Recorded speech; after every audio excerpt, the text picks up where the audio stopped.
Pues, hermanos, abrimos nuestras Biblias en Efesios capítulo número 4. Y antes de comenzar a estudiar el versículo número 3, que es donde centraremos nuestra atención en esta mañana, quisiera hacer un recordatorio de lo que ya hemos aprendido.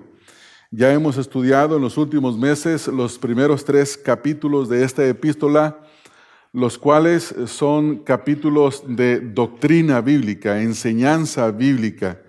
Son capítulos teológicos. Ahora nosotros vamos a estudiar esta otra porción que tiene que ver con los últimos 3 capítulos, que son el número 4, 5 y 6, los cuales son prácticos, tiene que ver con la práctica.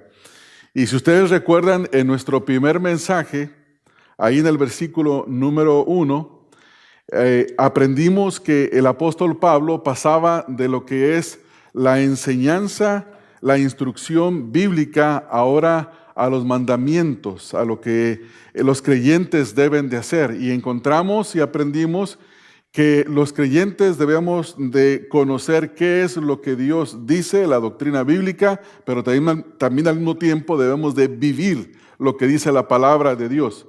Y en estos primeros 3 capítulos, Pablo nos habla acerca de lo que Dios ha hecho, cómo Dios nos salvó, cómo Dios formó la iglesia. Pero en estos próximos capítulos vamos a aprender la forma en la que debemos de andar. Y de paso, vean en el capítulo 4, versículo número 1, hay una palabra clave y es la palabra andar. Dice el versículo 1, yo pues preso en el Señor os ruego que andéis como es digno de la vocación con que fuisteis llamados. En el versículo número 17 se nos dice la forma en la que no debemos de andar. Versículo 17 dice, esto pues digo y requiero en el Señor, que ya no andéis como los otros gentiles que andan en la vanidad de su mente. Entonces, la idea que nosotros encontramos en este pasaje tiene que ver con la conducta. Capítulos 4, 5 y 6 se nos indica cómo debemos nosotros de andar. Hay instrucciones de cómo vivir la vida cristiana. Y también observamos la semana pasada que el capítulo número 4 tiene que ver directamente con 2 temas específicos. El primero de estos temas es la unidad. La unidad. Vean el versículo número 3, dice, solícitos en guardar la unidad del Espíritu en el vínculo de la paz.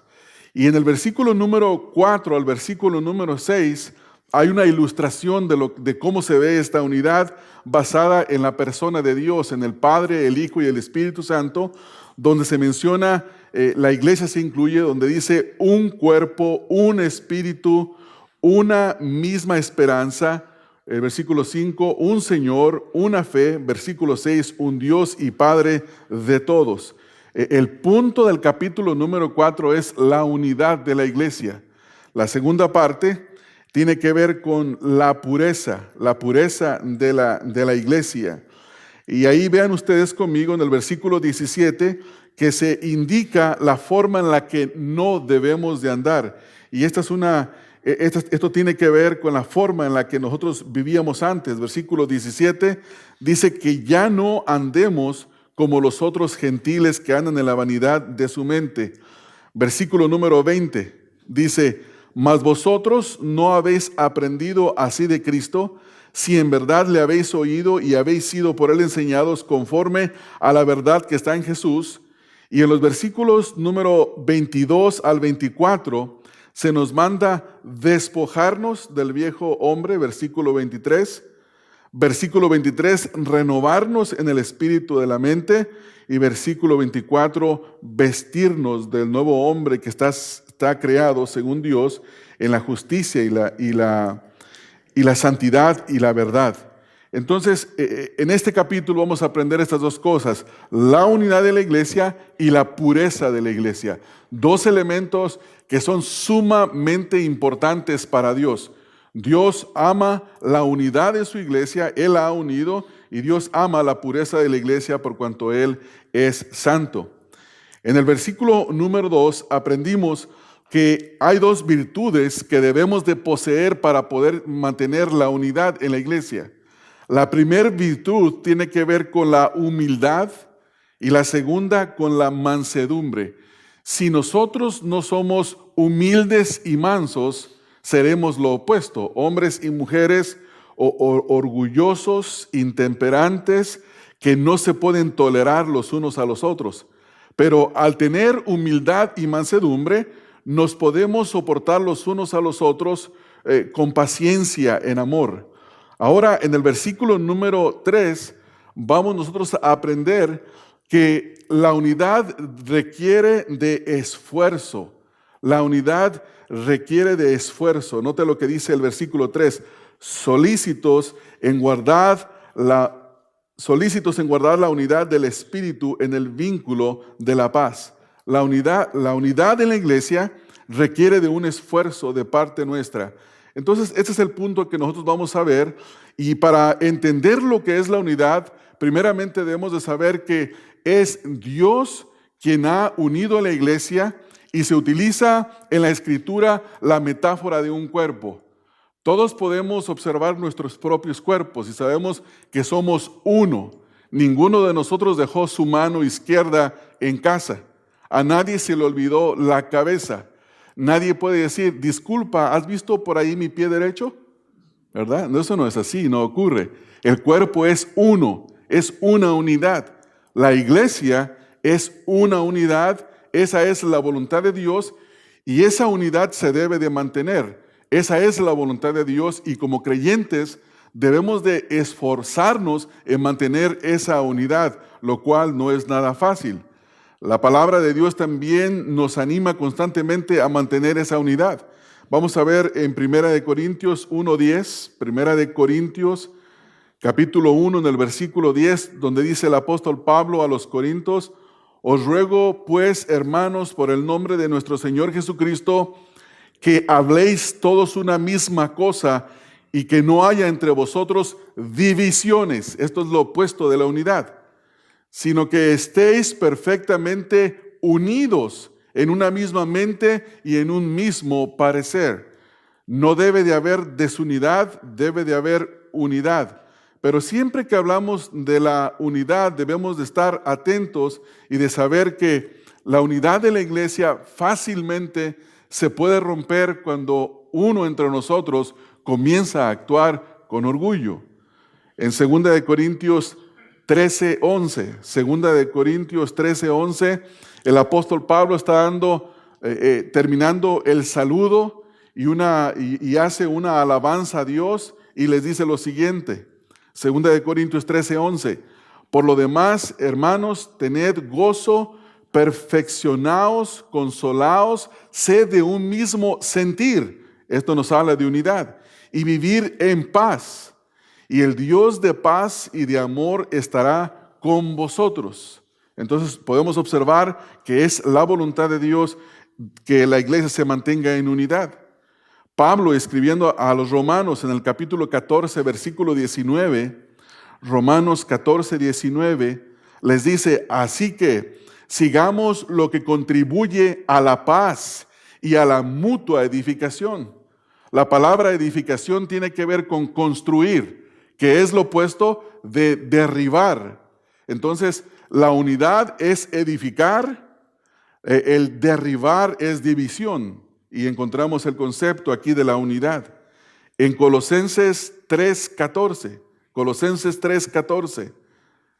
y sobre todas estas cosas, vestíos de amor, que es el vínculo perfecto. Ven ustedes la palabra vínculo, tiene que ver con la conexión, con la unidad, con lo que une. Entonces, estas 4 referencias de la palabra del Señor nos muestran que es la voluntad de Dios que la iglesia se mantenga unida, que estemos en unidad.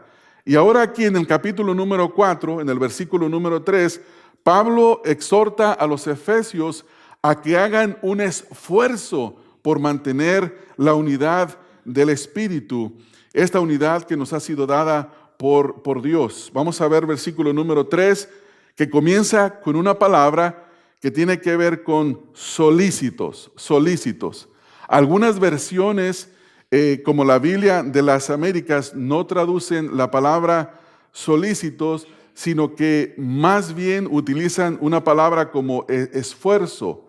La Biblia de las Américas, la Biblia Nueva Versión Internacional, la Biblia de las Américas dice esforzaos. La Nueva Versión Internacional también dice esforzaos. Entonces la idea tiene que ver con un esfuerzo. Y Pablo hace un llamado a los creyentes a que se esfuercen. Esta palabra esfuerzo nos transmite la idea de estar apresurados a hacer algo con diligencia. Apresurarnos a hacer algo con diligencia. Esto implica energía, implica esfuerzo, implica motivación.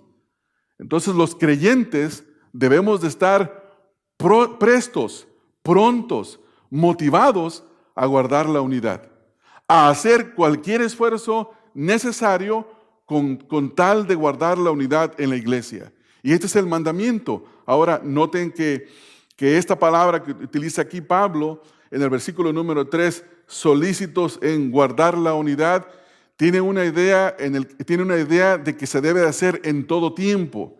Es algo que usted y yo debemos de hacer y lo debemos de hacer en todo tiempo. No existe un momento en el que no se nos manda guardar la unidad. La unidad es imperativa y la unidad es continua. Nuestro cuerpo, vuelvo a utilizar la ilustración del cuerpo, siempre está pegado, está unido, es uno solo. Y asimismo, la unidad es necesaria en todo tiempo. Se nos manda a hacer todo esfuerzo. Esta misma palabra que Pablo utiliza aquí para esforzaos o estar solícitos, tiene un elemento de prisa, de urgencia. Incluso hay la idea de como que hay una crisis. Si alguien en la iglesia se separa, existe una crisis, la cual se debe de solucionar. Ustedes quizás se recuerden cuando el mar se desbordó en la ciudad de New Orleans. Cuando se metió el mar por causa de los levees que se dieron, se mete el mar hacia adentro y en el país se declaró una crisis nacional, una catástrofe, un estado de emergencia, el cual se debía de atender inmediatamente.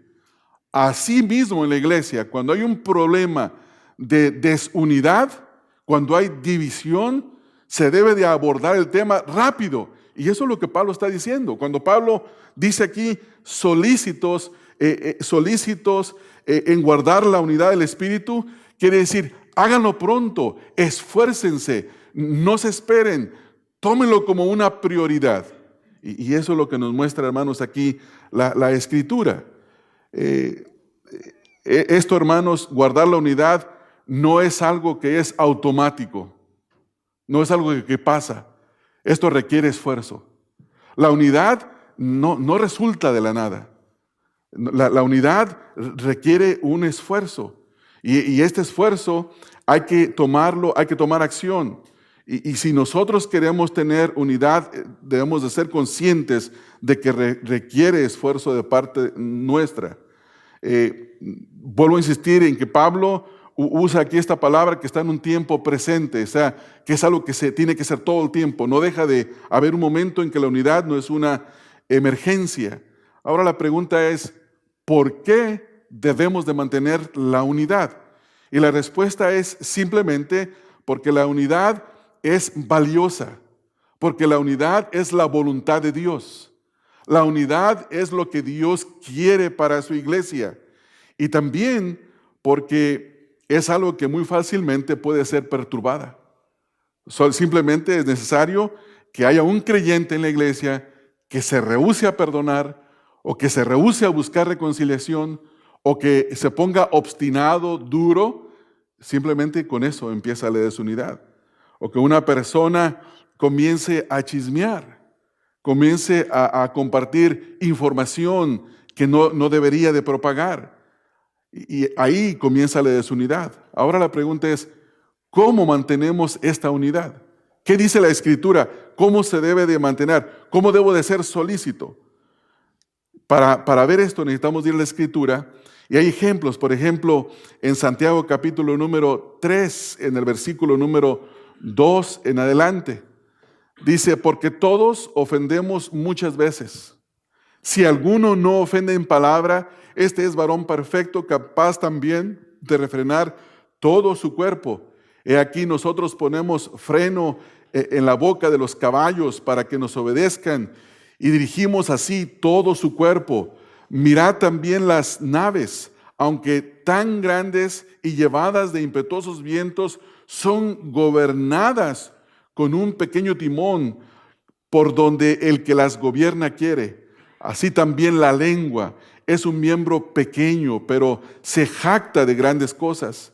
He aquí cuán grande bosque enciende un pequeño fuego. Y esta última frase, hermanos, tiene que ver con que cuando nosotros soltamos nuestra lengua sin responsabilidad en las cosas que hablamos, causamos división en la iglesia, causamos un incendio. Versículo 6. Y la lengua es un fuego, un mundo de maldad.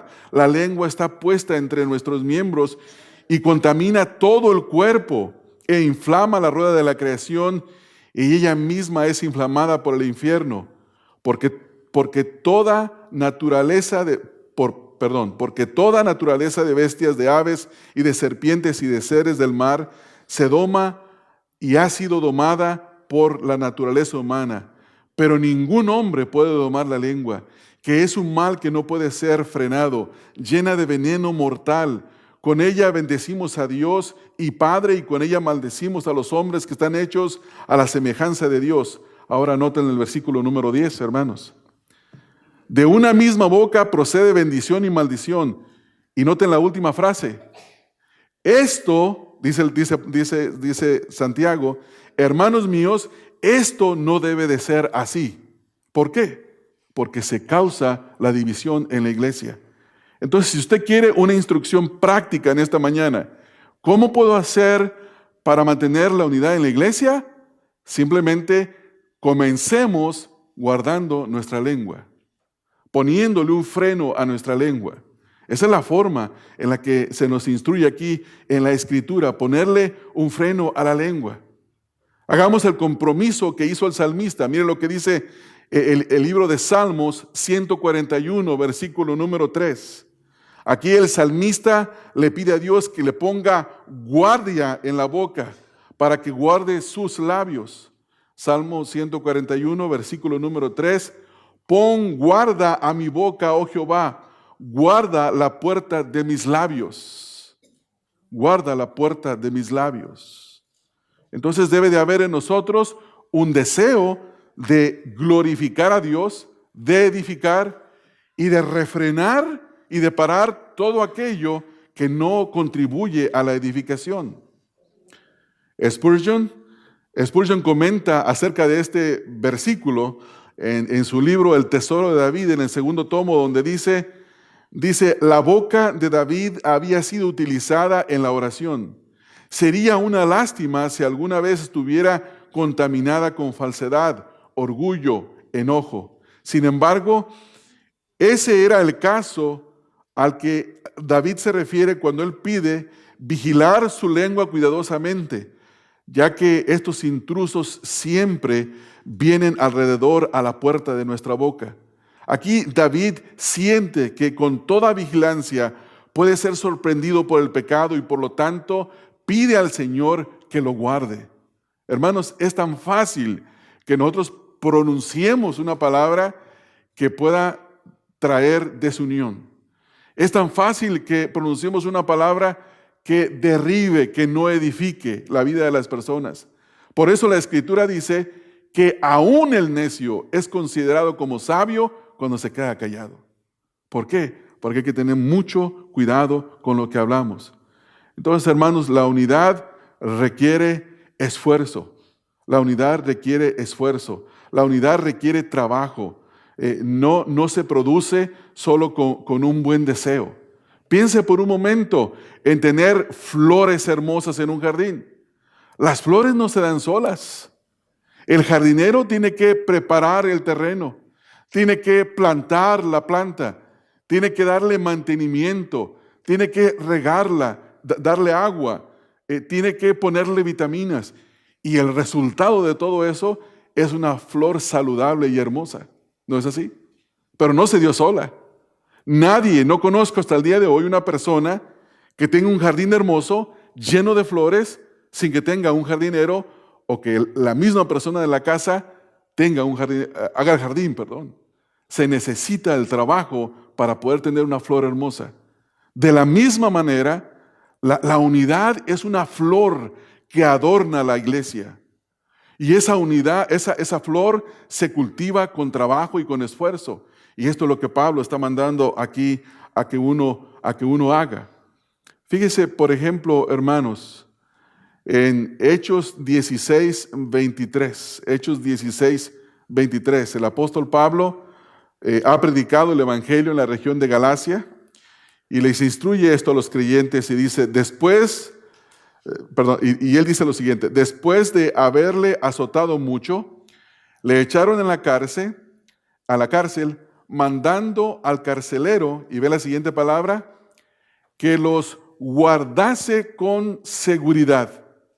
Pablo predica el evangelio en Filipos, dije Galacia, es Filipos, y está encarcelado, y al estar encarcelado ponen a alguien que lo guarde, alguien que lo cuide. Si usted quiere mantener a una persona encarcelada, debe de ponerle candado y ponerle un guardia. De la misma manera, si quiere mantener la unidad, usted tiene que ponerle guardia a la unidad. Tiene que cuidarla, tiene que guardarla. Por eso dice aquí Pablo en el versículo 3, solícitos en guardar. Esta palabra que ahora utiliza Pablo aquí tiene que ver con el cuidar, el ponerle un vigilante, alguien que lo cuide, porque la unidad es fácil de estropearse, es fácil de perderse. Sí pueden ver, hermanos, que primero hay que esforzarse y en segundo lugar hay que hacer esto que dice aquí Pablo de guardar la unidad. Entonces la pregunta para nosotros es, hermanos, ¿qué estamos haciendo para guardar la unidad? Otra pregunta sería, ¿te preocupa la unidad en la iglesia o simplemente no te interesa? Si nos preocupa, nos vamos a esforzar en guardarla. Nos vamos a esforzar en guardarla. Aquí la unidad de la que Pablo habla, no habla de algo que es externo únicamente. Habla de algo que es interno y que afecta de lo interno hacia lo que está afuera. Jesús, el Señor Jesucristo, mandó a sus discípulos que cuidaran la unidad. Mira lo que dice en Juan 13:34. Juan 13:34. Y esta unidad se guarda y se cuida cuando los creyentes se aman los unos a los otros. Un mandamiento nuevo os doy, que os améis unos a otros como yo os he amado, que también os améis unos a otros. Esta es la forma de mantener la unidad. La unidad se mantiene a través del amor. Entonces, hermanos, es importante entender todo lo que la Escritura dice acerca de la unidad. Si van conmigo al capítulo 17 de Juan, hermanos, vayan conmigo a Juan 17. El Señor Jesucristo oró por la unidad de sus discípulos. Aquí en el capítulo 17, el Señor Jesucristo está orando y pidió no solamente por los discípulos que Él tenía, sino también por los que habrían de creer. Y miren lo que dice el versículo número 21. Juan 17, 21. Para que todos sean uno, como tú, oh Padre, en mí y yo en ti, que también ellos sean uno en nosotros, para que el mundo crea que tú me enviaste. La voluntad del Señor Jesucristo es que la iglesia esté unida, que seamos uno, así como el Padre, el Hijo y el Espíritu Santo son un solo Dios. Tres personas distintas, pero es un solo Dios. Hay unidad en la Trinidad, porque es un solo Dios. Noten el versículo número 22, ahí mismo. La gloria que me diste, yo les he dado para que sean uno, así como nosotros somos uno. Y esta es la oración que Él está poniendo delante del Padre. Él ruego para que los discípulos sean uno. Y asimismo aquí en Efesios, el apóstol Pablo quiere que los creyentes conserven la unidad para que imiten a Dios. Dios, siendo un Dios trino, tiene una iglesia compuesta de hombres judíos, hombres y mujeres judíos y gentiles, los ha mantenido en unidad y así Él quiere que esa unidad sea vista. Vamos al Salmo número 133, hermanos. Salmo 133, y en este pasaje David ofrece para nosotros un cuadro de palabras que se requiere, primero, entender el contexto y también se requiere un poco de imaginación. En el versículo número 1, Salmo 133, 1, dice, mirad. Hay un llamado a mirar, a ver, a observar. Se nos llama a que veamos, mirad, cuán bueno y cuán delicioso es habitar los hermanos juntos en armonía. Es hermoso. Es hermoso que los hermanos estén en armonía. Y cuando nosotros observamos la armonía entre los creyentes, nos damos cuenta que eso es bueno y que eso es delicioso. Y luego en el versículo número 2 al 3 da una ilustración porque dice, es como, no dice que es igual, sino que es como. Hace una comparación. Es como el buen óleo sobre la cabeza, el cual desciende sobre la barba de Aarón, y baja hasta el borde de sus vestiduras, como el rocío del Hermón, que desciende sobre el monte de Sión, porque allí envía Jehová bendición y vida eterna. Sin la unidad no hay bendición de parte de Dios. Es necesaria la unidad. Si esa unidad no se tiene, entonces no podemos tener la bendición del Señor. ¿Por qué? Porque esta es su voluntad. Esta es la voluntad de Dios para con nosotros. Ahora, hermanos, ¿cómo es la unidad en nuestra iglesia? Hágase la pregunta. Debemos de pensar cómo es la unidad en esta congregación. ¿Estamos esforzándonos por mantener la unidad? ¿Ofendemos a alguien y buscamos la reconciliación? ¿Nos ofende a alguien y perdonamos? ¿Vemos que alguien por alguna razón se separa y vamos a buscarle para ver qué es lo que está pasando? ¿Cómo estamos en la unidad? En la Escritura se nos dan indicaciones de lo que no debemos hacer para que la unidad se mantenga. Vamos a ver algunas de ellas. Vamos a 1 Corintios 6:7 y 7:5. 1 Corintios 6:7. Noten lo que se manda no hacer. No hagamos esto. Así que, por cierto, es ya una falta entre vosotros que tengáis pleitos entre vosotros mismos. ¿Por qué no sufrís más bien el agravio? ¿Por qué no sufrís más bien el ser defraudados? Noten que en la iglesia de Corintios había pleitos. Y Pablo dice, no promuevan los pleitos. Más bien, sufran la ofensa. Sufran el agravio. Sufran el ser defraudados. Y lo que quiere Pablo aquí es que se mantenga la unidad en la iglesia. En el capítulo 11, versículo 33, 1 Corintios 11, 33.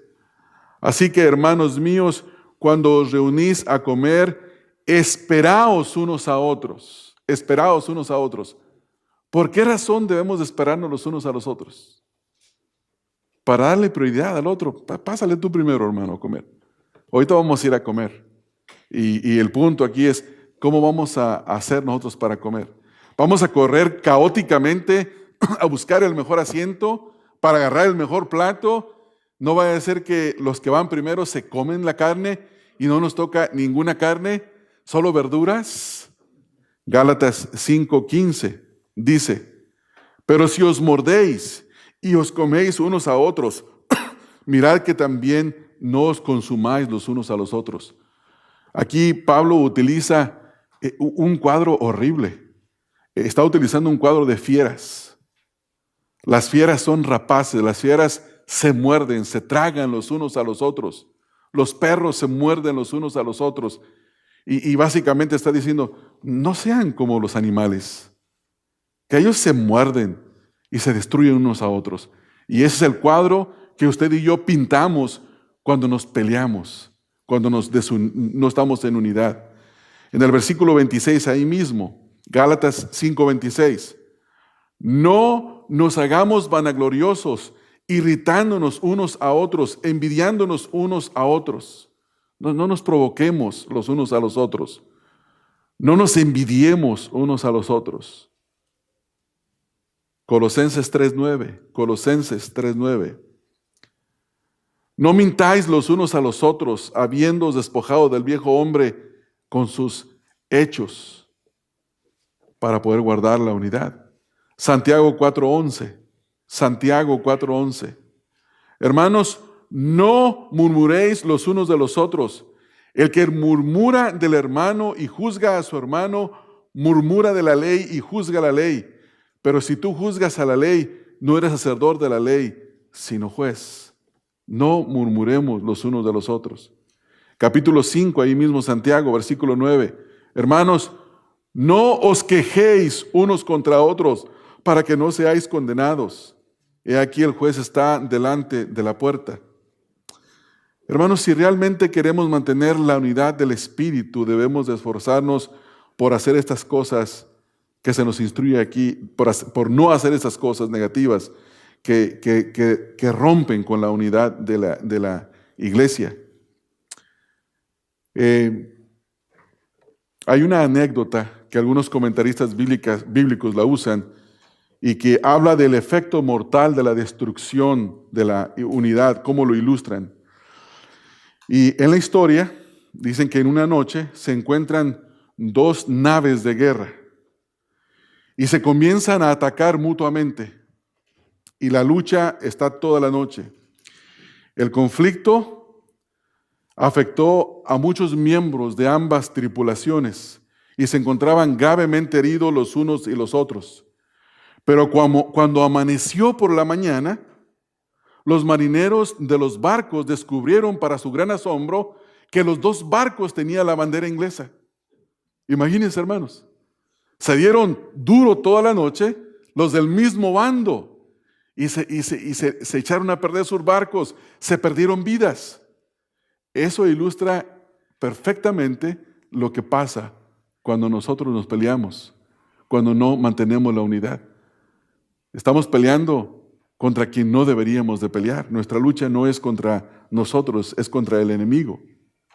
Ahora, hermanos, vamos a pensar por qué Pablo dice que debemos de guardar la unidad del Espíritu. Note que aquí en el versículo, aquí en Efesios 4, dice que solícitos en guardar la unidad del Espíritu en el vínculo de la paz. En primer lugar, porque es el Espíritu de Dios quien ha unido a los creyentes en un solo cuerpo en Cristo Jesús. La Escritura nos dice en 1 Corintios 12:13, 1 Corintios 12:13, porque por un solo Espíritu fuimos todos bautizados en un cuerpo, sean judíos o griegos, sean esclavos o libres, y a todos se nos dio de beber de un mismo Espíritu. Es el Espíritu de Dios, note ahí que dice, un solo Espíritu, un solo cuerpo. Fue el Espíritu quien nos unió.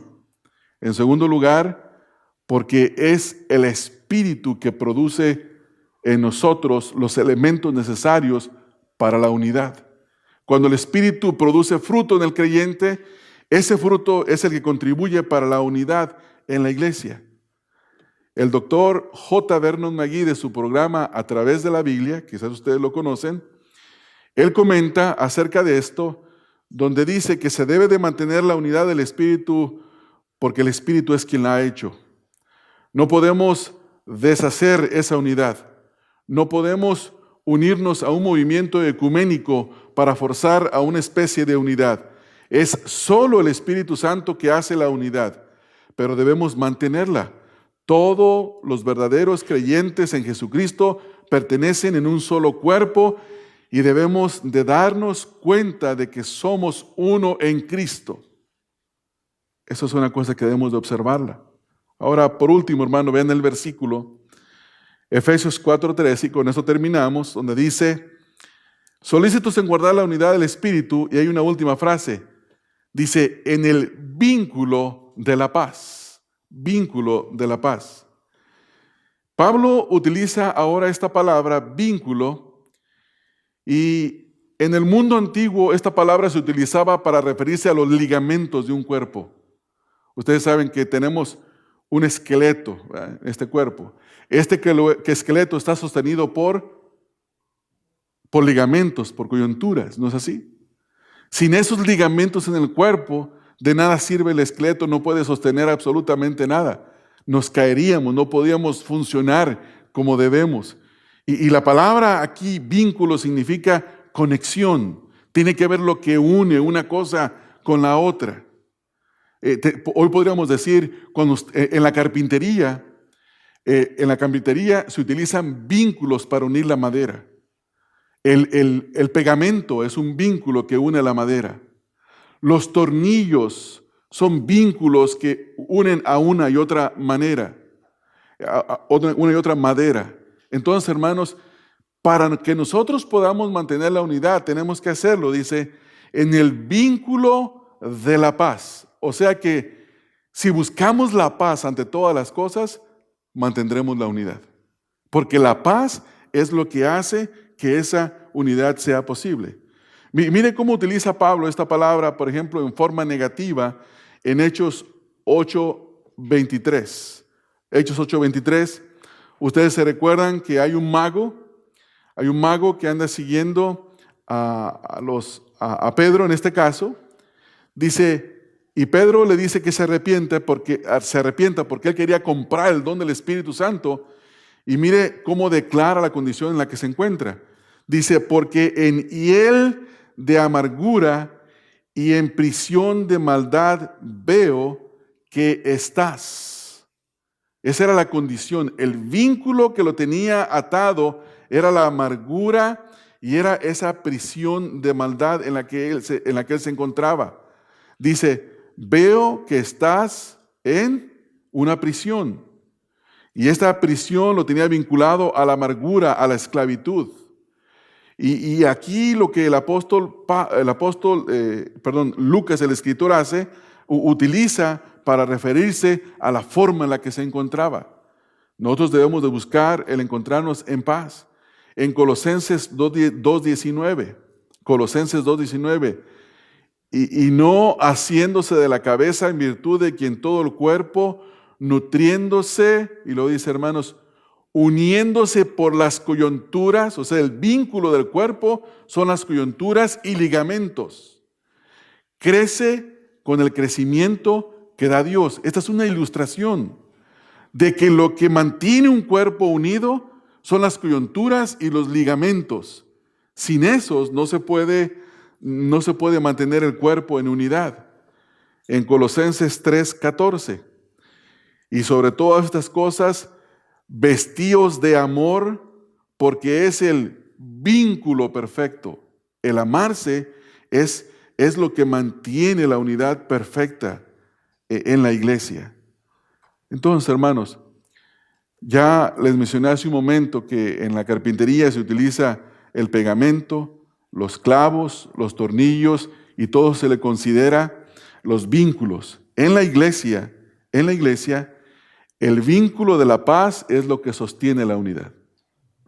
Es lo que sostiene la unidad. Entonces, si quisiéramos resumir el mensaje en esta mañana, tenemos que pensar en tres cosas. En primer lugar, que la unidad se logra con esfuerzo. Hay que ser proactivos. No resulta de la nada. Usted no tiene una cuenta de banco donde tiene dinero sin que usted deposite. Para tener un ahorro hay que depositar, hay que poner, ¿no es así? No resulta de la nada. Hay un dicho que dice, el dinero no se da en árboles. Hay que trabajar para lograrlo. Entonces la unidad requiere de esfuerzo, solícitos o esforzados. Y luego, en segundo lugar, la unidad requiere de protección. Hay que protegerla a todo costo. Hay que esforzarse por protegerla. Una cárcel sin guardias no es cárcel. necesita los guardias, necesita los protectores. Entonces nosotros tenemos que guardar la unidad. Y en tercer lugar, hay que mantener esa unidad, esto con el pegamento de la paz. Si ante todas las cosas buscamos la paz en la iglesia, la unidad será un resultado, porque el vínculo perfecto para la unidad es la paz. Entonces piénselo de esta manera: 3 cosas que debemos de hacer para mantener la unidad del Espíritu en el vínculo de la paz. Primero, esforzarme. ¿No es así? No es el otro el que se tiene que esforzar. Yo tengo que tomar la iniciativa de esforzarme. Si yo veo que hay algo en ti y que tú no estás bien conmigo, yo no estoy bien contigo, yo tengo que tomar la iniciativa de ir y esforzarme y hablar contigo. Esfuerzo. Segundo, cuidado, guardarla, porque es muy preciada, es como el oro que se tiene que poner en cajas fuertes para que el ladrón no llegue y se lo robe. Jesucristo dijo que Satanás vino para matar, robar y destruir, pero el Señor Jesucristo vino para dar vida y vida en abundancia. La unidad de la iglesia es algo precioso que Satanás quiere destruir en todo momento. Por eso usted y yo somos los guardianes. Somos guardianes esforzados que se preocupan por mantener la paz en la iglesia. Hermanos, esta es la voluntad de Dios para nosotros hoy. Hoy, en la soberanía de Dios, se nos concedió leer este versículo, estudiarlo, entenderlo, porque Dios hoy desea que ante todas las cosas busquemos la unidad en la iglesia. Esto es en lo que debemos de invertir nuestro tiempo. Esto es en lo que debemos de esforzarnos el día de hoy. Entonces la exhortación, hermanos, para cada uno de nosotros es esta. Estamos llamados a caminar conforme al Evangelio, y ese caminar es en unidad. Y este caminar en unidad va a implicar que nosotros seamos humildes y seamos mansos, y que seamos esforzados en mantener esta unidad. Vamos a orar, hermanos. Vamos a orar.